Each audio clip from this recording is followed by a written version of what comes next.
জীবনের অপমান বা অবহেলাগুলোকে এড়িয়ে যাওয়ার কিছু রাস্তা রয়েছে, আর এগুলো আমাদের জীবনের সাথে জড়িত। আর এই রাস্তাগুলো অবলম্বন করে আমরা এই বিষয়টা থেকে সাময়িক মুক্তি পেতে পারি। প্রথমত হচ্ছে, কখনোই তাকে বাধ্য করো না কথা বলার জন্য যে কথা বলতে চায় না। ব্যস্ত থাকো আর বুঝিয়ে দাও যে তাদের ছাড়া তুমিও থাকতে পারো। দ্বিতীয়ত যেটা, কারো পেছনে খুব বেশি ছোটাছুটি করো না। যার পেছনে তুমি যত ছুটবে সে তোমাকে তত বেশি ছোটাবে এবং তত বেশি ছোট মনে করবে, সেহেতু তার পিছনে ছোটা বন্ধ করে দাও। তৃতীয়ত হচ্ছে, মানুষ হলো মেঘের মতো, তারা শুধু তোমার জীবনে আসবে আর যাবে, তোমাকে শুধু থাকতে হবে আকাশের মতো স্থির। কাউকে আঁকড়ে ধরে রাখার চেষ্টা কখনোই করা যাবে না। একটা মানুষ জীবনে আসবে যাবে, এটাই হচ্ছে স্বাভাবিক। তার জন্য অনুতপ্ত হওয়ারও কিছু নেই, কাঁদারও কিছু নেই, অনুশোচনা করারও কিছু নেই। চতুর্থত যেটা, সেটা হচ্ছে মানুষের সময় যখন খারাপ যায় তখন অনেক কিছু শুনতে ও সহ্য করতে হয়। কথা হজম করতে শিখো, এটা তোমাকে জিততে সাহায্য করবে। কথা যত হজম করতে পারবে তোমার জীবন তত সুন্দর। কথাগুলোকে নিজের মধ্য করে আবদ্ধ করে নাও। নিজের গোপন কথা কাউকে কখনোই বলতে যেও না, তাহলেই হচ্ছে তুমি তার কাছে বন্দী হয়ে যাবে। পঞ্চমত হচ্ছে, দুলনা যতটুকু পেছনে যায় ঠিক ততটুকুই কিন্তু আবার সামনে এগিয়ে আসে।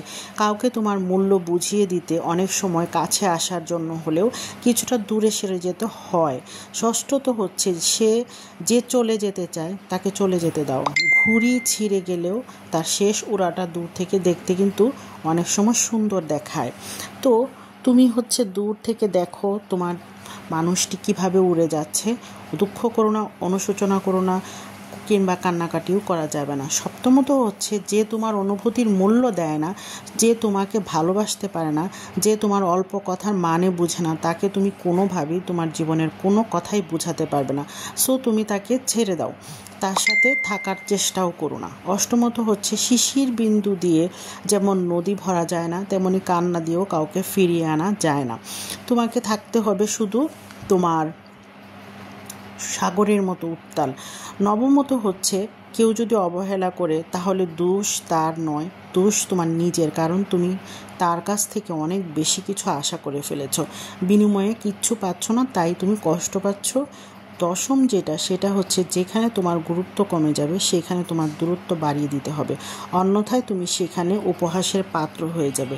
আমরা যদি এই 10টা টপিকস, 10টা নিয়ম, 10টা উপায় অবলম্বন করি এবং আমাদের জীবন থেকে এই 10টা জিনিসকে এড়িয়ে চলি, তাহলে কখনো কোনোভাবেই আমাদের জীবনে দুঃখ আসবে না, অবহেলা আসবে না, অসম্মান আসবে না। আমাদের নিজেদের এই আধুনিক যুগের সাথে নিজেদেরকে মানিয়ে চলতে হবে, তাহলেই আমাদের জীবনে আর কোনো রকম কোনো প্রবলেম আসবে না। আমাদের কষ্টগুলো সীমিত হবে, কম হবে, অল্প